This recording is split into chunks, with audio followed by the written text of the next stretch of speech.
Vous êtes-vous déjà demandé pourquoi certaines personnes ne semblent jamais être guéries, peu importe à quel point ils prient avec ferveur ou à quel point ils croient profondément? Et si je vous disais que la raison pourrait se cacher juste sous votre nez? C'est vrai, votre propre bouche pourrait secrètement saboter secrètement vos prières, votre santé et même votre destin spirituel. Proverbe 18, 21 nous prévient clairement: la vie et la mort sont dans la puissance de la langue. Chaque mot que vous parlez de douleur ouvre des portes à la guérison du ciel, ou terriblement ouvre les portes directement en enfer lui-même. Aujourd'hui, vous allez découvrir 7 phrases dangereuses que vous ne devez jamais parler lorsque vous luttez contre la maladie. Ces expressions courantes et apparemment innocentes pourraient être la raison cachée derrière vos prières, sans réponse, vos souffrances prolongées et votre frustration spirituelle. Croyez-moi, votre guérison est plus proche que vous ne le pensez. Mais d'abord, vous devez fermer les portes spirituelles que vous avez inéquises. Restez avec moi jusqu'à la fin, car je vais non seulement révéler ces phrases nocives, je vais également vous montrer exactement ce que vous devez parler à la place. De puissantes déclarations enracinées dans les promesses de Dieu qui activent la guérison divine.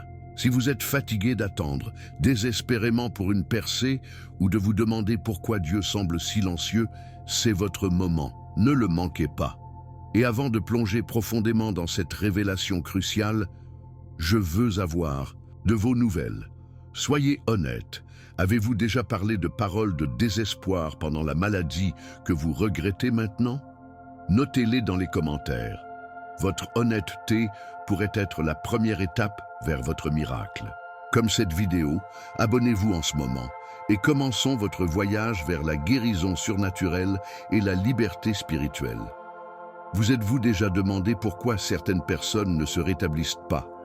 Peu importe la fréquence à laquelle ils prient ou à quel point leur foi semble être forte, ce n'est pas parce que Dieu est sourd à leurs cris, ni parce que leur foi est trop faible.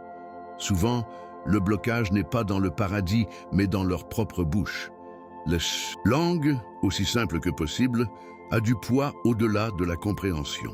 Proverbe 18, 21 dit: la langue a le pouvoir de la vie et de la mort. Ce n'est pas une métaphore poétique, c'est une loi spirituelle. Les mots ne sont pas des sons inoffensifs flottant dans l'air, ce sont des portes. Et quand quelqu'un est malade, ces portes ouvrent les portes du ciel, ou tragiquement les portes de l'enfer. La foi n'est pas seulement ce que vous croyez, c'est ce que vous déclarez. Lorsque vos paroles font écho à la douleur et au désespoir, ils peuvent inviter l'obscurité à s'installer. Mais quand ils font écho aux promesses de Dieu, ils deviennent des clés déverrouillant la guérison et la restauration divine. Vous voyez, l'ennemi n'a pas seulement peur de vos prières, il est terrifié par vos déclarations, parce que les déclarations sont des contrats spirituels. Chaque fois que vous dites quelque chose sur votre maladie, que ce soit dans la frustration, la peur ou dans la reddition, vous signalez quelque chose dans le domaine invisible. Le diable ne peut pas créer une maladie à partir de rien, mais il peut s'accrocher à ce que vos paroles autorisent. Et beaucoup ne réalisent pas que leur bouche devienne le terrain légal de l'ennemi pour rester. Ils s'associent sans le savoir avec l'affliction, renforçant les chaînes avec chaque doute parlé. La parole de Dieu, cependant, nous donne un modèle différent. Jésus n'a jamais affirmé la maladie, il l'a réprimandée, il n'a jamais dit « le support, cela fait partie de la vie ». Il a dit « être guéri », Matthieu 8, 13. Si Jésus, notre exemple parfait, a pris la vie, pourquoi devrions-nous tolérer rien de moins? Laissez-moi vous raconter une histoire. Il y avait une femme que j'ai conseillée une fois qui a lutté contre la maladie pendant plus d'une décennie. Elle avait une foi forte, lisait la Bible quotidiennement et priait constamment. Pourtant, elle est restée malade. Un jour, elle a dit « Peut-être que Dieu me veut de cette façon ». Et juste là, j'ai vu la racine.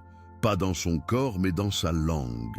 Elle avait inconsciemment accepté la maladie, lui a donné la permission de rester. Quand elle a commencé à changer ses paroles en disant plutôt « par ses blessures ». Je suis guéri, Ésaïe 53, 5. Son corps a commencé à suivre sa confession.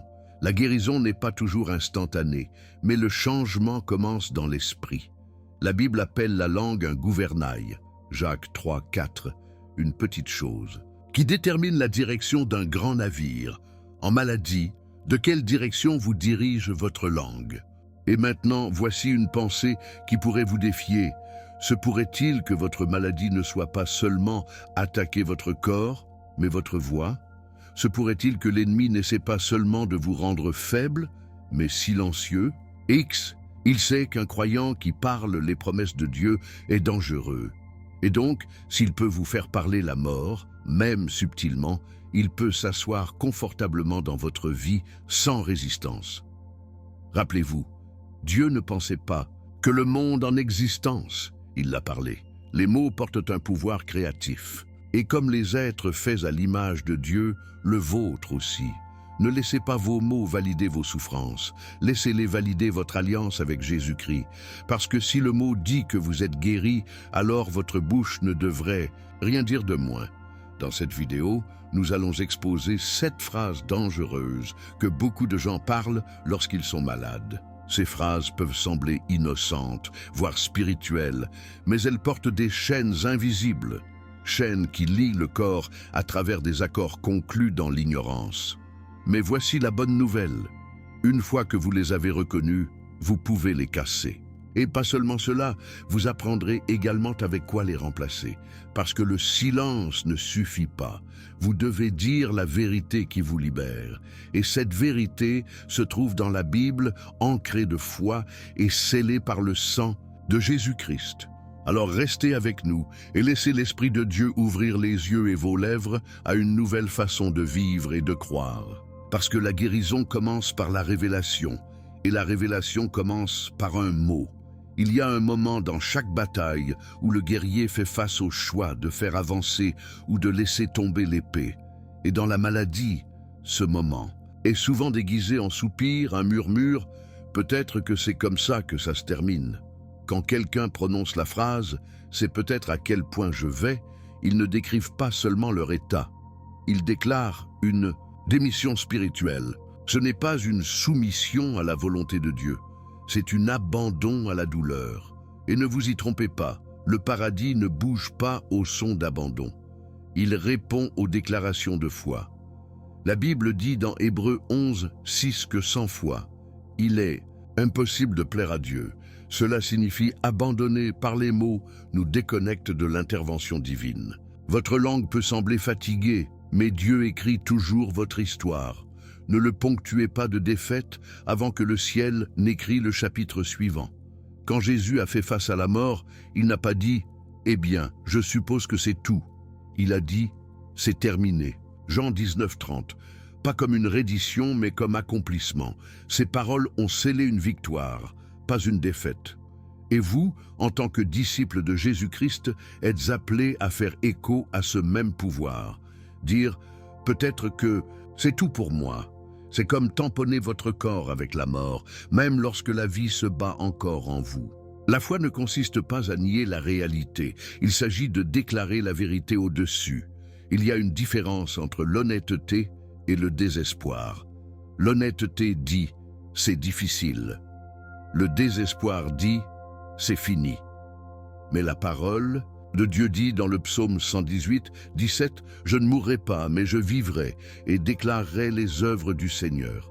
Parlez ça, vivre ça, proclamez cela, même lorsque votre souffle est court, parce que lorsque vous choisissez la vie commence à répondre. Il y a du pouvoir de persévérance. L'ennemi n'a pas peur de vos prières initiales, il a peur de vos éloges obstinés. Le genre d'éloge qui dit « même maintenant je crois ». La Bible raconte l'histoire d'une femme avec un numéro de sang pendant 12 ans. Tout le monde l'avait abandonnée, mais elle n'a pas dit « c'est juste mon sort ». Au lieu de cela, elle se dit « si je ne touche que sa cape, je serai guérie ». Matthieu 9, 21. Cette phrase a tout changé. Une phrase portait suffisamment de foi pour tirer le pouvoir du Fils de Dieu. Alors, que vous dites-vous aujourd'hui? Vos paroles font-elles écho au désespoir ou déclarer le destin? Même dans les coins calmes de vos pensées, vos déclarations comptent. Le paradis les entend, l'enfer les craint. Et votre guérison dépend d'eux. Considérez vos mots comme des graines. Ce que vous dites aujourd'hui détermine les fruits que vous verrez demain. Lorsque vous dites « peut-être que c'est aussi loin que je vais », vous plantez des graines de finalité. Et devinez quoi? L'ennemi les met.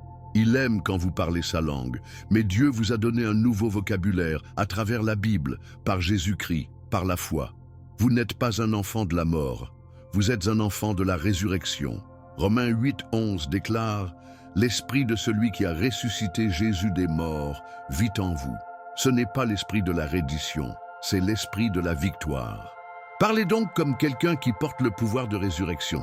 Ne vous arrêtez pas au bord de la mer Rouge. Mettez votre personnel et regardez le parti. Ne vous allongez pas dans la vallée des eaux secs, la vie propice. Amis, ce n'est pas la fin. C'est un champ de bataille. Et vous ne vous battez pas seul. Vos cris sont entendus, votre foi est notée. Chacune de vos déclarations fait partie du dossier du ciel. Et quand vous arrêtez de dire « peut-être que c'est tout », et commencez à dire « ce n'est pas ainsi que mon histoire se termine », quelque chose change.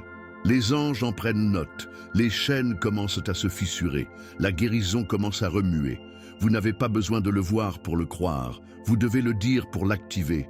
Jésus-Christ n'est pas mort pour que vous puissiez vivre en démission.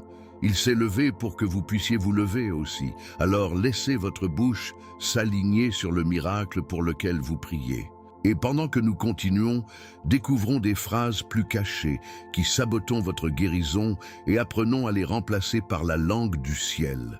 À première vue, l'expression « j'accepte cela, peut-être que c'est pour mon nettoyage » peut sembler noble, même spirituelle.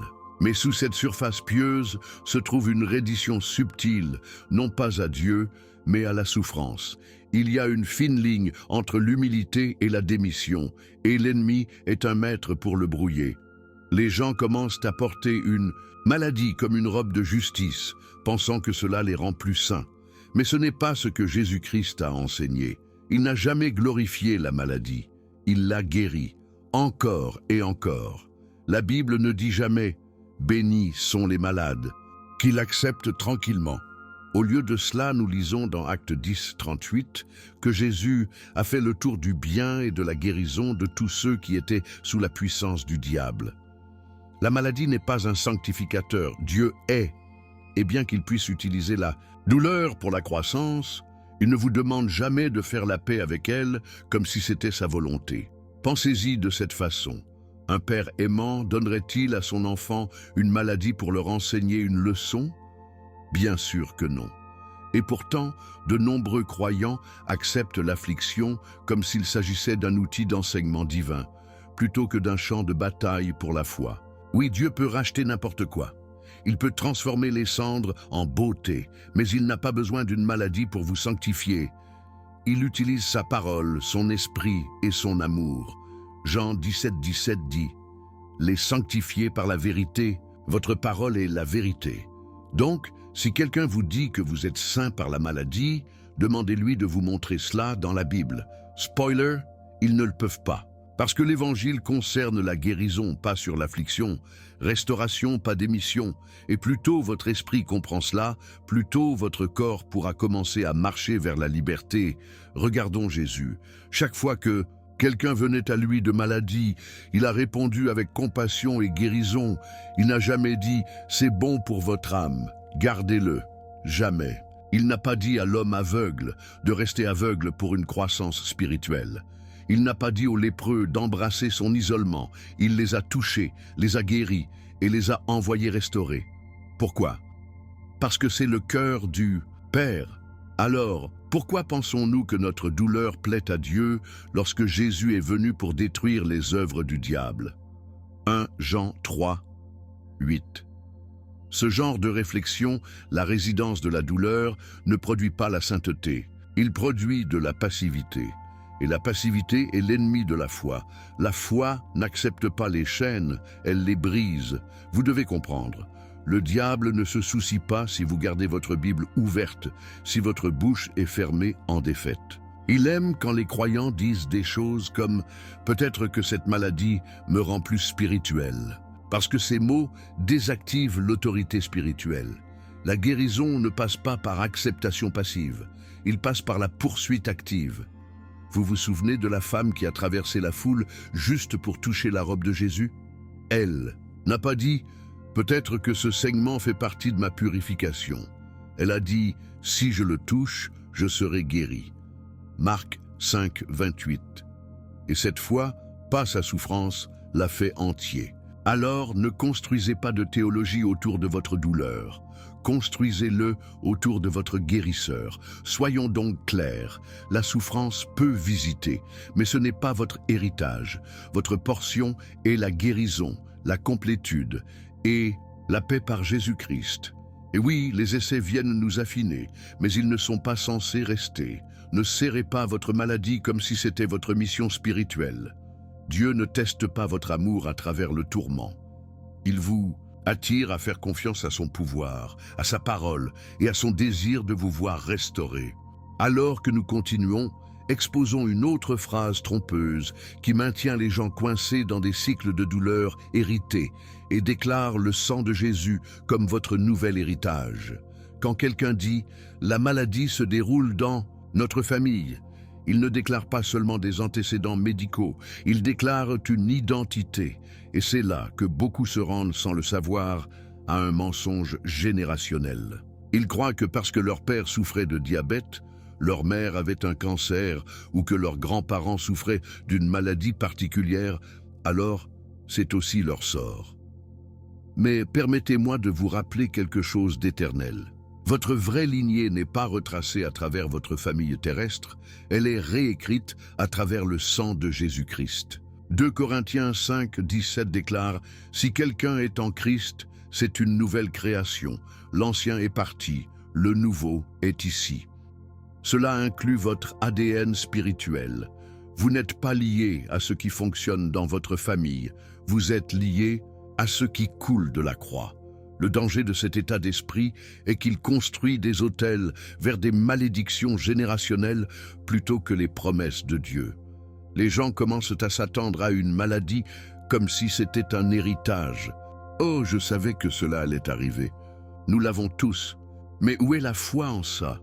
La Bible ne dit pas que vous étiez prédestiné à porter la maladie. Il dit que vous avez été choisi pour porter la gloire. Romains 8h30. Et la gloire ne coexiste pas avec les chaînes.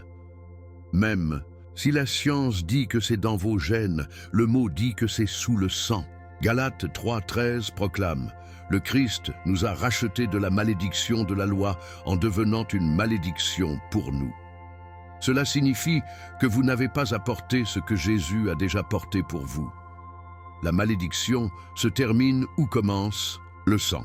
Allons plus loin, pensez à Abraham.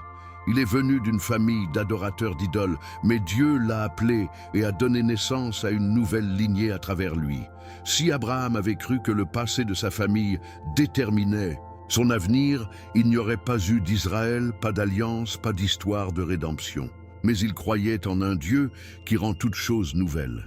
Et ce même Dieu vous appelle hors de l'histoire de votre famille, pas de les déshonorer, mais de vous lancer dans une identité plus élevée. Votre nom de famille peut expliquer votre passé, mais il ne définit pas votre destin. Vous n'êtes pas destiné à la maladie, vous êtes marqué pour la guérison, pas à cause de votre valeur, mais à cause de votre droit d'aînesse en Christ. Et si vous commenciez à déclarer votre héritage spirituel plus fort que votre schéma génétique, au lieu de dire « cela coule dans mon sang », que se passe-t-il si vous disiez « ça s'arrête avec moi » ? Parce que la foi a le pouvoir de tracer une ligne dans le sable et de dire « cela se termine maintenant ». Vous n'êtes pas impuissant, vous n'êtes pas lié, vous n'êtes pas maudit. En Jésus, vous avez l'autorité de briser chaque joug ancestral. Ésaïe 10, 27 dit « Le joug sera détruit à cause de l'onction ». Cette onction est à votre disposition en ce moment, pas demain, pas un jour, maintenant. Alors montez comme disjoncteur de cycle, un restaurateur de génération, un témoignage en mouvement. Vous n'êtes pas ce que votre sang dit que vous êtes qui Dieu dit que vous êtes. Et il dit que vous êtes guéri, choisi et mis à part. Donc plus répétez ce que votre famille a vécu comme si c'était votre prophétie. Votre avenir n'est pas entre les mains de votre arbre généalogique. C'est entre les mains d'un sauveur qui s'est accroché à un arbre pour vous libérer. Et pendant que nous continuons, regardons une autre phrase qui ouvre la porte au désespoir et apprenons à la fermer avec l'épée de la vérité. Il y a une phrase subtile qui ressemble à de la prudence, mais qui respire en fait le désespoir dans l'atmosphère. Peut-être que je ne vais jamais mieux. Au début, cela peut sembler une pensée passagère, une libération émotionnelle pendant les moments difficiles. Mais spirituellement parlant, cette phrase agit comme une clé, en bloquant la porte du désespoir et la laisser prendre racine dans votre âme. Vous ne le pensez pas, vous le parlez. Et ce que vous parlez devient la permission dans le domaine spirituel. Proverbe 6, 2 dit « Vous êtes pris en ce que les paroles de votre bouche ». Lorsque vous dites que vous pourriez ne jamais guérir, vous n'exprimez pas de douleur. Vous écrivez une déclaration que le paradis doit contester et que l'enfer peut s'accrocher. L'ennemi aime cette phrase car elle vous fait croire que même la puissance de Dieu peut ne pas s'appliquer à votre situation. Mais la Bible est pleine de personnes qui ont été guéries malgré des codes impossibles. La femme avec la question du sang, l'aveugle au bord de la route, l'homme paralysé, s'est abaissé à travers le toit, l'homme par la piscine de Bethesda qui était malade depuis 38 ans. Aucun d'eux n'avait la preuve qu'il serait guéri. Ils avaient la foi, et cette foi a ému la main de Dieu. Jésus n'a pas regardé leur passé, il a répondu à leur croyance. Et il n'a jamais dit une fois « peut-être que tu es trop loin ». Au lieu de cela, ces paroles ont toujours été victimes de vie. Votre foi vous a bien fait. Marc 5, 34. Si Jésus n'a jamais déclaré une personne sans espoir, pourquoi devriez-vous? Pourquoi laisser votre bouche faire ce que l'ennemi ne pourrait jamais faire sans votre aide?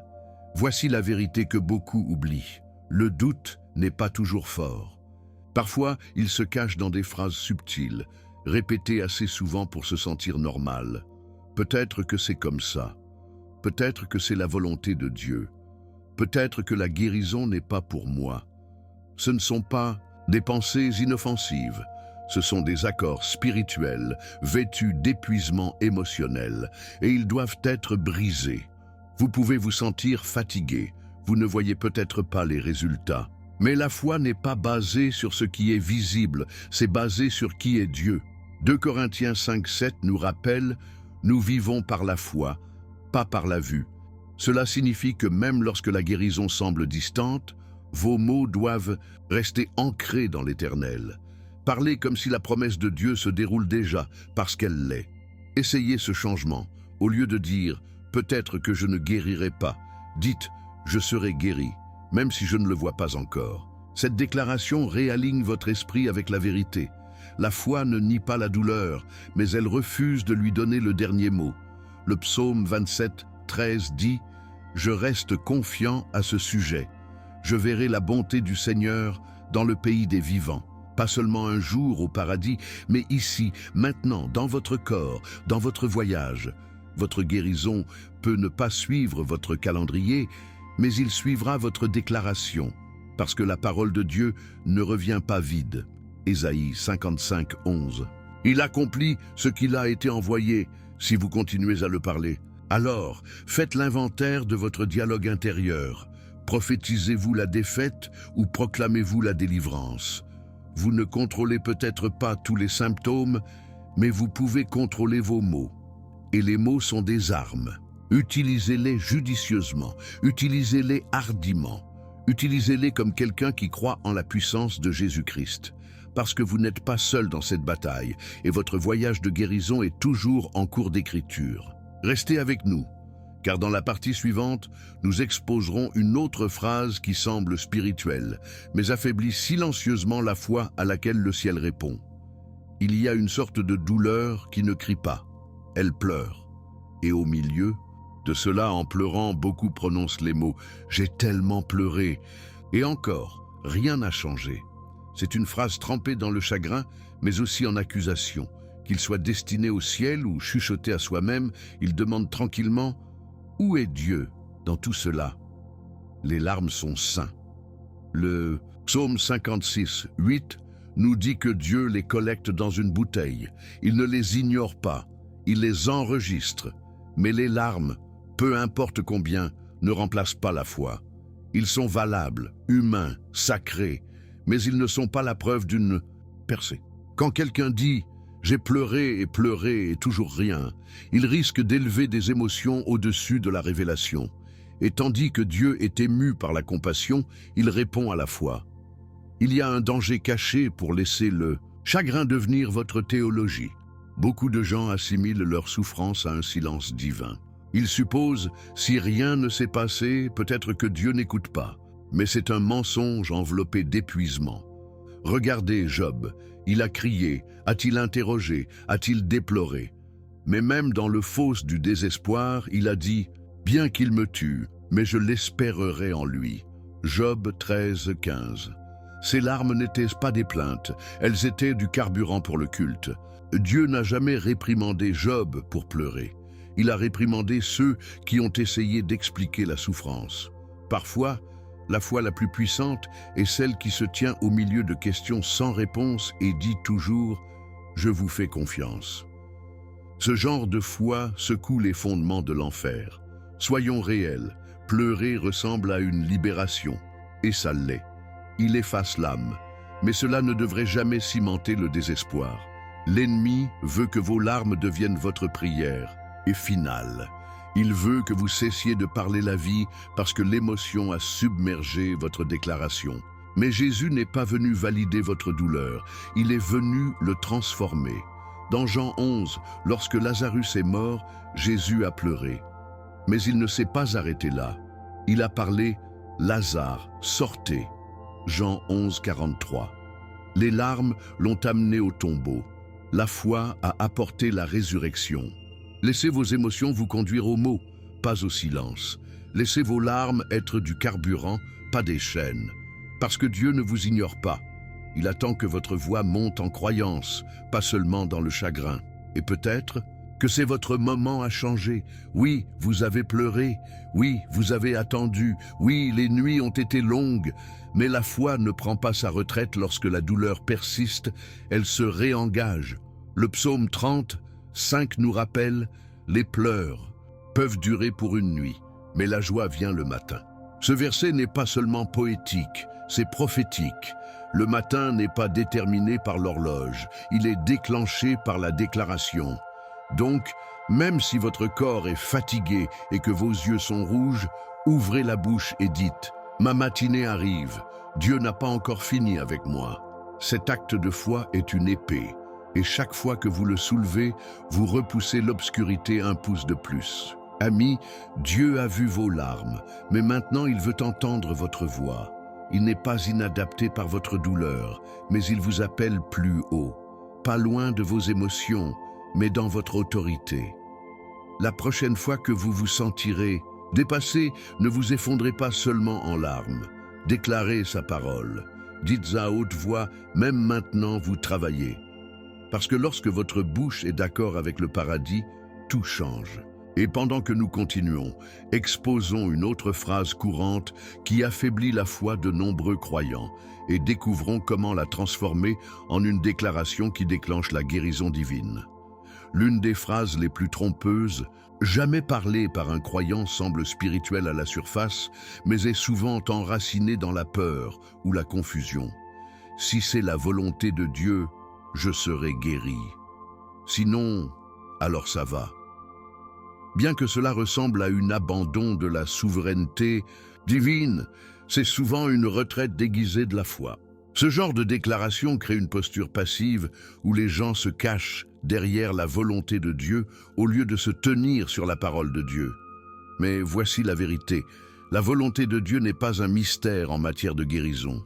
Il est écrit, déclaré, démontré et accompli dans la vie de Jésus-Christ.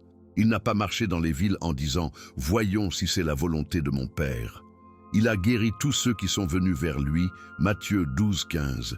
Il a révélé la volonté de Dieu en action et ce testament guérit. Jacques 5, 14, 15 dit « Est-ce que quelqu'un parmi vous est malade ? qu'ils appellent les anciens de l'Église pour prier sur eux, et la prière offerte dans la foi rendra la personne malade bien. Le Seigneur les élèvera. Ce n'est pas vague, ce n'est pas conditionnel, c'est la volonté de Dieu révélée dans sa parole. Alors pourquoi beaucoup disent encore, si c'est sa volonté? Parce qu'ils craignent la déception.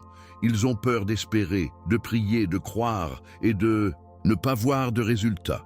Ils enveloppent donc cette peur dans la langue religieuse. Mes amis, la foi qui a peur de demander hardiment ne peut pas recevoir hardiment. Hébreux 4,16 nous invite à aborder le trône de grâce de Dieu avec confiance. Pas avec peut-être, mais avec des attentes audacieuses, sachant que Dieu est bon et sa volonté est toujours cohérente avec sa nature. Pensez-y de cette façon. Personne ne prie « Seigneur, si c'est ta volonté, pardonne-moi ». Pourquoi? Parce que nous savons que le pardon est garanti par Christ. Alors pourquoi traitons-nous la guérison différemment? Le même sang qui a acheté votre salut a acheté votre guérison. Ésaïe 53, 5 dit « Par ses blessures, nous sommes guéris ». Cela ne dit pas « pourrait être » ou « parfois », il dit « le sont ».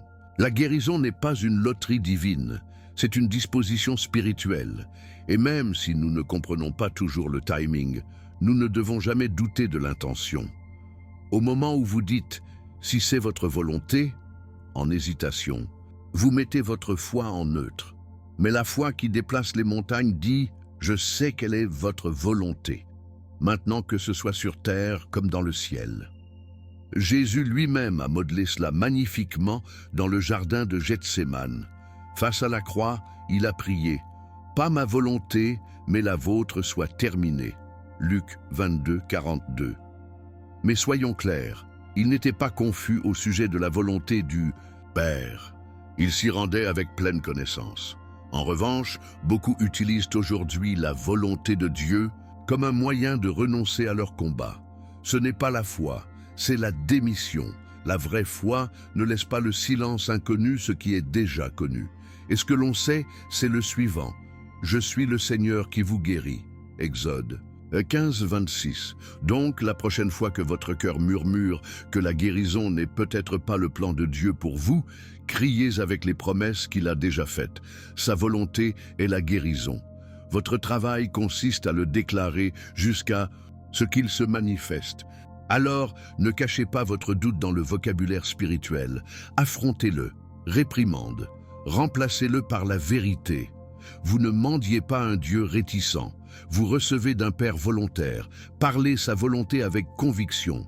Dites « La guérison est la mienne » parce que sa parole le dit. Ce n'est pas de l'arrogance, c'est l'alignement. Et au fur et à mesure que nous avançons, adressons une autre phrase qui maintient les gens liés non pas par la maladie, mais par la culpabilité. Et montrons comment la miséricorde de Dieu peut réécrire même la honte la plus profonde. L'un des mensonges les plus paralysants qui puissent jamais prendre racine au cœur d'un croyant est le suivant. « Je ne suis pas digne d'être guéri ». Cela semble humble, cela semble saint, mais c'est une distorsion de la vérité. Parce que la valeur n'a jamais été la condition pour les miracles, la foi. La Bible est remplie de personnes brisées, erronées et indignes, qui ont reçu une guérison divine, non pas parce qu'elles étaient parfaites, mais parce qu'elles croyaient. La femme prise dans l'adultère, les lépreux rejetés par la société, le centurion qui n'était même pas juif, tous ont reçu parce qu'ils croyaient. La guérison n'est pas une récompense pour la performance spirituelle, il est un cadeau de miséricorde divine. Le psaume 103, 3 dit que Dieu pardonne tous vos péchés et guérisse toutes vos maladies. Non pas parce que vous l'avez gagné, mais parce qu'il aime restaurer. Soyons honnêtes, tout le monde se sent parfois indigne. Nous avons tous échoué, nous avons tous douté. Mais si la guérison dépendait de la perfection morale, personne dans la Bible ne l'aurait reçue. David était un adultère, Paul était un persécuteur, Peter était un négateur. Pourtant, chacun d'eux est devenu des navires de puissance et de transformation. Pourquoi? Parce qu'ils ne comptaient pas sur leur justice. Ils se sont appuyés sur celui de Dieu. Isaïe 64, 6 nous rappelle que notre justice est comme des chiffons sales. Cela signifie que nous ne nous approchons jamais de Dieu en disant « je mérite ». Et cela, nous venons en disant « je crois en ce que Jésus a déjà payé ». Votre guérison n'est pas basée sur votre dossier, il est basé sur son sacrifice. Et ce sacrifice était complet, parfait et pleinement suffisant. Ce mensonge de l'indigne est l'une des armes préférées de l'ennemi. Parce que s'il peut vous convaincre que vous ne méritez pas de guérison, il peut vous empêcher de demander. Et si vous ne demandez pas, vous ne recevrez pas. Jacques 4, 2 dit « Vous ne l'avez pas parce que vous ne le demandez pas ». L'ennemi veut faire taire votre foi en amplifiant votre honte. Mais Dieu veut lever la tête et vous rappeler que Jésus a pris votre honte sur la croix pour que vous puissiez marcher librement. Le sang de Jésus ne nettoie pas seulement le péché, il vous qualifie pour l'héritage divin. Romains 8, 17 vous appelle un co-héritier avec Christ. Cela signifie tout ce à quoi Jésus a payé. Vous avez accès, y compris la guérison. Imaginez si l'aveugle de Jean 9 avait dit « Je ne peux pas demander la guérison, j'ai trop péché ». Ou si la femme avec la question du sang était restée cachée dans la foule à cause de son impureté. Mais ils ne l'ont pas fait. Ils ont dépassé la culpabilité devant la peur, devant les chuchotements de la honte et ont atteint le guérisseur. Et Jésus ne les a pas rejetés. Il les a accueillis, les a touchés, les a guéris. Alors pourquoi vous traiterait-il différemment? Hébreux 13, 8 dit « Jésus-Christ est le même hier et aujourd'hui et pour toujours. Sa miséricorde n'a pas de date d'expiration. Sa compassion ne se sèche pas. Si vous vous sentez indigne, apportez ce sentiment, mais ne le laissez pas arrêter votre demande. Laissez-le alimenter votre dépendance. Donc, la prochaine fois que la pensée viendra, « Je ne suis pas digne d'être guéri », déclare cela à la place, « Je ne suis pas digne, mais il est fidèle ». C'est la vérité qui fait taire l'ennemi. C'est la vérité que le ciel honore. Vous ne demandez pas de guérison en fonction de qui vous êtes. Vous demandez en fonction de qui il est. Et il est Jéhovah Rapha, le Dieu qui guérit. Voyons maintenant de l'avant pour découvrir les déclarations qui doivent remplacer ces mensonges. Car la guérison ne consiste pas seulement à rejeter ce qui est faux, mais à adopter ce qui est éternellement vrai. Maintenant que nous avons exposé les mensonges, il est temps de nous armer de la vérité, parce que le domaine spirituel ne répond pas seulement au silence. Il répond à la déclaration. Chaque mensonge parlé doit être remplacé par un mot supérieur. Vous ne pouvez pas simplement arrêter de dire les mauvaises choses. Vous devez commencer à dire les bonnes choses. Et quelles sont les bonnes choses? La parole de Dieu, ses promesses, sa vérité inébranlable. Psaume 107, 20 dit « Il a envoyé sa parole et les a guéris. Il les a sauvés de la tombe. » Cela signifie que la guérison ne commence pas dans votre corps. Elle commence dans votre bouche, à travers la confession de sa parole. Votre percée commence lorsque votre langue est d'accord avec le paradis. Arrêtez de faire écho à la peur. Commencez à proclamer la foi. Commençons par ceci, par ces blessures, je suis guéri. Ésaïe 53, 5. Ce verset n'est pas symbolique, c'est légal. Jésus portait déjà votre maladie sur la croix. Chaque bande sur son dos était un reçu à l'épreuve de votre guérison qui a déjà été payée. Donc, lorsque vous déclarez ce verset, vous ne mendiez pas, vous le prétendez. Vous alignez votre esprit avec ce que Jésus a déjà terminé. Imaginez dire cela tous les matins, même lorsque la douleur est présente. Vous ne niez pas la réalité. Vous vous déclarez plus grande. Vous parlez la langue des guérissants, pas les affligés. Et le ciel bouge quand la terre est d'accord avec le sang de Jésus-Christ. Ensuite, déclarez, il pardonne tous mes péchés et guérit toutes mes maladies. Psaume 103, 3. Remarquez le tout, pas quelques-uns, pas ceux qui se sentent mineurs, pas seulement ceux que les médecins savent traiter, tous. Cela signifie que rien n'est trop chronique, trop génétique, trop vieux ou trop mystérieux pour lui. Ce verset nous rappelle que Dieu ne se soucie pas seulement de notre âme, il se soucie de notre corps. La guérison est holistique.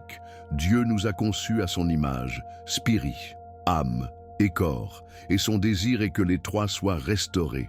Donc lorsque vous parlez cela, vous invitez un renouvellement total. Vous ne parlez pas seulement de votre maladie, vous appelez tout votre être dans l'ordre divin. Voici une autre déclaration puissante. Je ne mourrai pas, mais vivrai, et je proclamerai ce que le Seigneur a fait. Psaume 118, 17. Lorsque vous dites cela, vous brisez l'emprise du désespoir. Vous rejetez la chronologie de la peur et choisissez le calendrier du ciel. Vous dites à votre esprit que votre histoire n'est pas terminée. C'est la voix que les démons craignent, parce qu'ils savent qu'un croyant qui refuse de mourir, spirituellement ou physiquement, est imparable. Et que se passe-t-il lorsque vous vivez? Vous témoignez. Vous devenez un témoin de la puissance de Dieu. Chaque mot de foi que vous parlez aujourd'hui devient une arme dans votre futur témoignage. Votre guérison n'est pas seulement pour vous, c'est pour tous ceux qui entendront ce que le Seigneur a fait. Enfin, ne vous contentez pas de déclarer, écrivez-le. Mettez ces vers sur votre miroir, votre réfrigérateur, votre papier peint de téléphone. Laissez le mot devenir votre atmosphère. Les anges répondent aux Écritures, le ciel l'enregistre, l'enfer tremble dessus. Proverbe 4, 22 dit que ces paroles sont « la vie à ceux qui les trouvent et la santé de tout son corps ». Alors trouvez-les, parlez-les, répétez-les, vivez-les, parce que plus vous parlez de guérison, plus votre esprit commence à le croire, et la croyance attire la manifestation. Alors que nous nous préparons à fermer, scellons tout ce que nous avons appris. Avec une révélation finale, votre langue a du pouvoir. Et comment vous l'utilisez peut être la chose même qui change votre destin. À présent, une vérité devrait être limpide. Votre langue n'est pas seulement la chair et le muscle, c'est un instrument spirituel. Il se construit ou se casse, il se lie ou se libère. Il ouvre la porte du paradis ou invite les plans de l'enfer. Proverbe 18, 21 déclare « La langue a le pouvoir de la vie et de la mort, et ceux qui l'aiment mangeront ses fruits. » Cela signifie que chaque phrase que vous parlez est une graine, et votre vie finira par manger le fruit de ces graines. Beaucoup de gens maudissent sans le savoir leur propre corps, leur propre avenir, simplement en parlant en accord avec la peur, la maladie et le désespoir. Mais aujourd'hui, cela change. Aujourd'hui, vous reprenez votre autorité. Votre guérison ne commence pas seulement par un miracle, elle commence par un mot. Jésus a parfaitement modelé cela. Il ne se couchait pas des mains, il a parlé. Soyez guéris, se lever. Votre foi vous a fait entier. Et il nous a dit dans Jean 14, 12, « Celui qui croit en moi fera les œuvres que je fais, et ils feront des choses encore plus grandes que celles-ci. » Cela comprend la guérison parlante. Vous n'êtes pas impuissant. Vous n'êtes pas sans voix. Vous n'êtes pas une victime qui attend en silence. Vous êtes un fils ou une fille du Dieu le plus élevé, équipé d'une langue qui peut secouer les fondements de la maladie et de la guérison de la commande. Mais vous devez l'utiliser. Vous devez ouvrir la bouche et laisser la foi monter. Le paradis attend votre accord. Ne laissez pas votre silence donner de la force à votre lutte. De nombreux croyants prient avec passion, mais parlent avec doute. Ils crient à Dieu dans la salle de prière, puis contredisent tout dans une conversation occasionnelle. Ils disent « Seigneur, guéris-moi », puis se retournent et disent « Mais je ne pense pas que ça va arriver ». Ce genre de double discours annule le pouvoir de la prière. Jacques 1, 6, 7 nous avertit qu'un homme à double esprit ne devrait pas s'attendre à recevoir quoi que ce soit du Seigneur. Si votre foi va fonctionner, vos paroles doivent s'aligner avec elle. Alors demandez-vous, qu'est-ce que je déclare quotidiennement? Suis-je en train de renforcer la maladie? Ou est-ce que je parle les Écritures? Votre langue a été donnée pour proclamer la vérité, pas pour faire écho à la peur. Que ce soit votre nouvelle discipline, parlez la parole de Dieu jusqu'à ce que votre corps écoute. Parlez-le jusqu'à ce que la douleur se retire. Parlez-le jusqu'à ce que votre esprit croie. Ce n'est pas la tête sur la matière, c'est l'esprit sur la maladie. Lorsque Jésus a parlé, le monde naturel a répondu. Les tempêtes se sont arrêtées, les démons ont fui, Les maladies ont disparu. Cette même autorité vous a été transmise quand il a dit « Toute autorité dans le ciel et sur terre m'a été donnée. Par conséquent, allez ». Matthieu 28, 18, 19. Une partie de cette « aller » signifie aller en guerre avec vos mots. Ne pensez pas seulement à la guérison, déclarez la guérison. Ne souhaite pas seulement la liberté, le commander. Laissez vos lèvres devenir le lancement de votre miracle. Voici donc votre défi. À partir d'aujourd'hui, entraînez votre langue. Attrapez chaque phrase de doute et remplacez-la par les Écritures. Refusez de laisser la maladie parler plus fort que votre Sauveur, parce que votre guérison n'est pas seulement entre les mains de Dieu, c'est aussi dans votre bouche. Et au moment où vous commencez à parler comme quelqu'un qui a déjà guéri, l'atmosphère autour de vous commence à changer. Vous ne faites pas simplement écho à l'espoir, vous prophétisez la transformation. Et alors que nous fermons ce message, il est temps pour vous de parler. Lequel de ces phrases vous êtes-vous retrouvé à dire et quel verset allez-vous commencer à déclarer aujourd'hui? Maintenant que vous avez appris la puissance cachée derrière chaque mot que vous dites, la question est simple. Que choisirez-vous de déclarer de ce jour? Allez-vous continuer à faire écho à la douleur ou allez-vous parler des promesses? Votre guérison peut commencer au moment où votre langue s'aligne sur la vérité. Alors dites-moi, quelle de ces phrases dangereuses vous êtes-vous surpris en train de dire? Et plus important encore, quel verset choisissez-vous à partir de maintenant? Partagez-le dans les commentaires. Votre témoignage pourrait inspirer la percée de quelqu'un d'autre. Si ce message vous a parlé, ne partez pas sans agir. Abonnez-vous à la chaîne, activez les notifications et soyez le premier à recevoir des enseignements qui renforceront votre foi et transformeront votre vie. Et bon, partez cette vidéo avec quelqu'un que vous connaissez qui est aux prises avec la maladie. Laissez-les entendre la vérité qui libère. Et maintenant, je veux vous inviter personnellement à regarder la prochaine vidéo qui est sur le point d'apparaître sur votre écran. Cela va révéler des vérités encore plus profondes sur la façon dont votre esprit peut briser les limites physiques par la foi en Jésus-Christ. Ne le manquez pas. Je suis Marco. Merci de me rejoindre dans ce voyage de guérison, de révélation et de restauration. Rendez-vous dans la prochaine vidéo. Que Dieu te bénisse.